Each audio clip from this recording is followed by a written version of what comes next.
a todos, bienvenidos nuevamente al canal Ortopedia 101. En esta oportunidad voy a hablarte sobre uno de los tumores que afectan al sistema osteomioarticular, muy en especial sobre el tumor de células gigantes. Se trata de un tumor agresivo caracterizado por un tejido muy vascularizado que a su vez va a estar constituido por células fusiformes u ovoides y por la presencia de numerosas células gigantes de tipo osteoclástico que van a estar uniformemente distribuidas por todo el tumor. El tumor de células gigantes también es conocido como osteoclastoma o sarcoma de células gigantes. Desde el punto de vista de la historia, debemos que decir que en el año 1818, Cooper y Travers lo describen como tumor de células gigantes como tal. Ya en el año 1846, Virchow reconoce el potencial maligno que tiene esta tumoración. En el año 1860, Nelaton reconoce la similitud entre células gigantes multinucleadas y osteoblastos. En 1912, Bloodgood habla sobre la naturaleza benigna de esta tumoración y en el año 1940, Jaffe y Lichtenstein aportan gran información que es útil hasta la actualidad. Desde el punto de vista epidemiológico, el tumor de células gigantes representa del 4 al 10% de todos los tumores óseos primarios y del 10 al 20% de todos los tumores óseos benignos. Alrededor de la mitad se presenta entre la tercera y la cuarta década de la vida y existe una ligera mayor afección del sexo femenino con una razón de 1,5 a 1 en relación al sexo masculino. El 44% de los casos se encuentran en la rodilla, un 10% en el radio distal y un 6% en el húmero proximal. De un 1 a un 5% pueden presentar metástasis con mayor frecuencia a los pulmones y solo un 5% de los casos se presenta antes de los 20 años de edad. También la presentación múltiple es mucho menor, solo un 1% de los casos. Al hacer un análisis de la base de datos PubMed sobre el tumor de células gigantes, observamos cómo el número de artículos en los últimos 10 años se comporta en el número de los cientos, siendo en el año 2015 259 artículos contra el año 2023 384 y el 2024 364. Esto evidencia el interés científico internacional que existe sobre esta tumoración. En esta misma base de datos, el primer artículo publicado data del año 1915 y existe aproximadamente un total de 16.758 trabajos relacionados con el tumor de células gigantes. Al analizar este tipo de tumoración de acuerdo a su localización, podemos observar cómo se encuentra fundamentalmente en las epífisis cercanas a la rodilla y radio distal. Esto se confirma en los textos publicados por Cerniak y Greenspan. Sin embargo, es importante decir que el 90% de estas tumoraciones se localizan en las epífisis y rara vez invaden la cápsula. En pacientes esqueléticamente inmaduros, por lo general se puede localizar en las metástasis y todo un 1,2% se localiza en esta zona y en las diáfisis. Para el diagnóstico de un paciente con tumor de células gigantes existen tres pilares fundamentales. Un pilar clínico, uno imagenológico y el otro desde el punto de vista histológico. Las manifestaciones clínicas más encontradas en pacientes con tumoración de células gigantes es el dolor, el cual es el síntoma más frecuente y ocurre por la destrucción ósea. Este síntoma tiene un periodo aproximado de evolución de 2 a 6 meses. También podemos detectar aumento de volumen. Recordemos que estas tumoraciones se localizan en las epífisis, en las articulaciones y pueden producir aumento de volumen con impotencia funcional y limitación del movimiento articular. Otra de las manifestaciones clínicas que pueden estar presentes en pacientes que presentan tumores de células gigantes es la sinovitis de tipo reactiva, la fractura patológica, que puede estar en el 12% de los casos e indica agresividad del tumor, alta posibilidad de recurrencia y posibilidad de metástasis. Y también tenemos que recordar que el tumor de células gigantes puede tener una presentación única o múltiple y esta última puede ser menor al 1% de los casos. Desde el punto de vista imagenológico, para confirmar el diagnóstico, se pueden realizar una serie de exámenes entre los que se encuentra la radiografía simple, la tomografía axial computarizada, la imagen de resonancia magnética, la gammagrafía ósea y la tomografía por emisión de positrones. Desde el punto de vista de la radiografía simple, podemos observar una lesión radiolúcida, excéntrica, bien definida, que ocupa la epífisis y metáfisis de los huesos largos, con destrucción de tipo geográfico.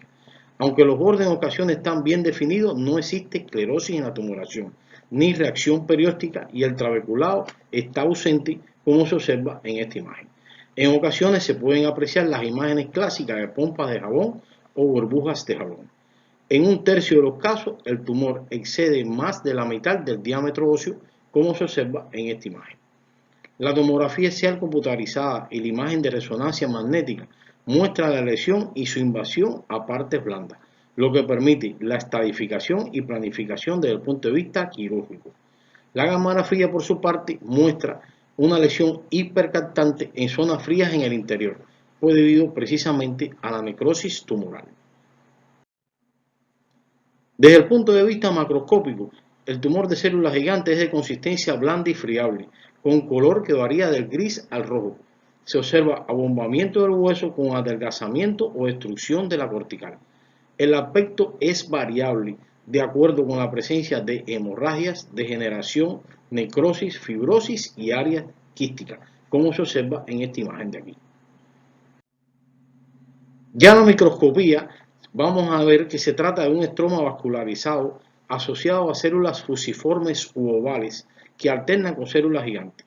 Las células del estroma son mononucleares, con extremos romos. Las células gigantes presentan múltiples núcleos, a veces docenas, agrupados en su porción central. La clasificación más empleada para pacientes que presentan tumor de células gigantes es la descrita por Campanacci y Baldini, que la divide en 3 grados. El grado 1 representa el día 15% de todos los tumores. Se trata de una imagen radiolúcida, bien delimitada, rodeada de un halo esclerótico que no infiltra la tumoración la cortical ni la debilita. El grado 2 es el más frecuente en un 75% de los casos. Se trata de una imagen radiolúcida que no está bien delimitada, halo esclerótico pobre, puede infiltrar la cortical y abombarla, pero no la rompe, y ni infiltra las partes blandas. Existe una subvariante del grado 2, que es conocido como el grado 2A, que es todo lo anterior del grado 2, pero se presenta fractura patológica, y esto se observa fundamentalmente en la fractura del platillo tibial. El grado 3 representa el día 15% de los casos y se va a tratar de un paciente con una imagen radiolúcida que rompe la cortical e infiltra las partes blandas. En esta diapositiva podemos observar los diferentes grados propuestos por Campanacci y Baldini, en el cual aquí existe un grado 1, como se ve, está bien rodeado por su halo esclerótico. El tipo 2 no existe delimitación en todo el tumor del halo esclerótico, y el grado 3 que no existe límite y existe la invasión a las partes blandas. Existen una serie de entidades que pueden presentar síntomas y signos similares a los pacientes con tumor de células gigantes. Esto también puede ser desde el punto de vista imagenológico e histológico. Entre ellas tenemos el condroblastoma, el quiste óseo aneurismático, como se observa en esta imagen, el fibroma no osificante y el osteosarcoma. Al hacer un paralelo entre las diferencias entre condroblastoma y tumor de células gigantes, tenemos que decir que en relación a la frecuencia, el condroblastoma es menos frecuente. Con relación a la edad, el condroblastoma aparece en la segunda década de la vida, no así el tumor de células gigantes, que ocurre con mayor frecuencia entre la tercera y cuarta década de la vida. La aparición con relación al cierre de la placa de crecimiento, el condroblastoma por lo general aparece antes y en el tumor de células gigantes aparece después. En la radiografía, el condroblastoma muestra calcificaciones en su interior y por su parte el tumor de células gigantes es una imagen en pompa de jabón y no existen calcificaciones. La invasión a las partes blandas es muy infrecuente en el condroblastoma, sin embargo, en el tumor de células gigantes es más frecuente. Con relación a la diferencia con otros tumores, tenemos que decir que el quiste óseo aneurismático aparece en la primera y segunda década de la vida, se localiza en la columna, metáfisis y huesos largos y es de tipo excéntrico y tiene una apariencia radiográfica que puede ser muy similar al tumor de célula gigante, que es las pompas de jabón. El fibroma no osificante por lo general aparece en la primera y segunda década de la vida, se localiza en la metáfisis, no así como ocurre en el tumor de célula gigante, que es un tumor eminentemente epifisario en su mayor porcentaje, es excéntrico y en forma ovalada. Por su parte, el osteosarcoma se presenta en la segunda y tercera década de la vida con mayor frecuencia, ocurre en las metáfisis, de ahí que se diferencia del tumor de célula gigante, pero del aspecto radiográfico es un tumor de tipo radiodenso. Con relación al tratamiento de pacientes que presentan tumor de célula gigante, tenemos que decir que es eminentemente quirúrgico, mediante varias modalidades, como puede ser la resección de la tumoración y relleno del espacio con hueso o cemento, resección en bloque y colocación masivo de injerto o prótesis, puede ser necesaria la amputación, en algunos casos se emplea la embolización, en especial en aquellas situaciones que son muy difíciles de abordar desde el punto de vista quirúrgico, y también se puede como terapia adyuvante utilizar una serie de modalidades que nos van a ayudar a tratar esta tumoración. Con relación a la clasificación de Campanacci y Baldini, esta es de mucha ayuda ya que nos ayuda a definir en muchas ocasiones cuál es la posible conducta quirúrgica a seguir. En el tipo 1 está justificado el curetaje junto con la terapia coadyuvante, en el tipo 2 el curetaje o resección amplia más la terapia coadyuvante y en el tipo 3 la resección amplia o la amputación. Existe un grupo de factores a considerar en pacientes a los que se le va a realizar una amputación debido a la presencia del tumor de células gigantes. Entre ellos tenemos cirugía inicial incompleta, demora en el diagnóstico de la recurrencia mayor a 6 meses, recurrencia que afecta el hueso subcondral o espacio subcondral. Estas son algunas de las características que nos ayudan a definir, a optar por un método quirúrgico como en este caso va a ser la amputación. Las modalidades de tratamiento coadyuvante son varias, entre ellas tenemos el uso de peróxido de hidrógeno, el cual es de gran utilidad por su corta vida y pocos efectos indeseables. Otros elementos que pueden utilizarse como terapia adyuvante es la criocirugía con nitrógeno líquido o fenol o la electrocirugía con argón. Existen además otras modalidades de terapia adyuvante como el uso de anticuerpos de denosumab, el cual produce necrosis de las células tumorales, convierte la lesión en esclerótica e inhibe la actividad osteoclástica. Es útil muy fundamentalmente en situaciones difíciles quirúrgicamente, como puede ser la columna y el sacro. Es también útil de manera preoperatoria para reducir el tamaño de la tumoración y disminuir la irrigación sanguínea del tumor, lo cual permite preservar la articulación. Otras modalidades de tratamiento pueden estar el uso de los bifosfonatos, como el solendronato, pamidronato, que se pueden usar tanto de forma local como sistémica. Inducen alaptosis y limitan el crecimiento del tumor. En la actualidad se mezclan los bifosfonatos con el cemento óseo para eliminar de manera directa las células tumorales. También se puede utilizar como terapia adyuvante la radioterapia y esta va a estar solo justificada en pacientes con localización en el sacro o la columna.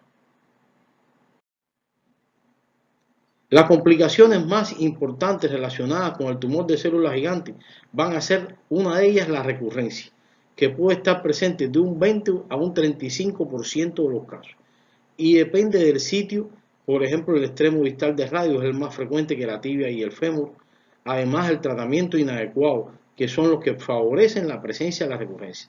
Las recurrencias pueden aparecer hasta los 30 años después de diagnosticado y tratado el paciente. El 90% ocurre después de los 18 meses de la primera intervención. Y los factores de riesgo relacionados más frecuentes con esto van a ser el estadio tumoral, el margen quirúrgico, la técnica de curetaje y el comportamiento biológico del tumor. Otra complicación va a ser la malignización, que puede ocurrir en el 10% de los casos. También como complicaciones se encuentra la metástasis, en especial aquellas al pulmón, que representan de un 1 a un 2% de los casos. Y los factores de riesgo para las metástasis por tumor de células gigantes van a ser fundamentalmente localización en radio o sacro, estadio 3 de Campanacci y Baldini y la presencia de múltiples recurrencias locales. Otras complicaciones relacionadas con el tumor de células gigantes está la artrosis de la articulación afectada, las fracturas de estrés, la limitación del movimiento articular que puede llegar a la anquilosis, la infección local en caso de intervención quirúrgica y el fallo de implante o osteosíntesis empleado en la intervención quirúrgica, en este caso para tratar de estabilizar la zona donde se extrae la tumoración. Existen una serie de factores que van a estar muy asociados a la transformación maligna de pacientes que presentan tumor de células gigantes. Entre ellos tenemos la edad, que por lo general una media de 30 años con un promedio de entre 20 y 40. Aquí ocurre con mayor frecuencia en el sexo masculino que el femenino en una razón de 3 a 1. La localización más frecuente es la tibia proximal y fémur distal. El intervalo de aparición es de 11-15 años en un rango de 3 a 20. La edad del diagnóstico de la malignidad por lo general es a los 45, con un rango de 23 a 45 años. Los síntomas más encontrados va a ser el dolor en el 100% de los casos y el aumento de volumen en el 40%. La transformación maligna desde el punto de vista histológico lo hace fundamentalmente a osteosarcoma y a esteocitoma fibroso maligno. Desde el punto de vista radiográfico existe osteólisis y destrucción cortical. Las metástasis, por lo general, el 50% ocurren a pulmones y a huesos. Y el pronóstico de estos pacientes es muy malo, ya que el 50% de los casos fallece antes de los 4 años. En esta diapositiva te mostramos algunas de las referencias que nos fueron de utilidad para mostrarte esta presentación. Aquí también mostramos un grupo de referencias que nos fueron muy útiles para llevar a cabo este video y mostrártelo. Espero que este tema sobre tumor de células gigantes haya resultado de tu interés. Si te gustan estos temas de ortopedia y estás interesado en seguir recibiendo información sobre la especialidad, por favor suscríbete a nuestro canal, danos su like, comenta nuestros videos y comparte nuestro contenido con familiares, amigos y colegas. Muchas gracias por tu atención y te espero en nuevas presentaciones del canal Ortopedia 101.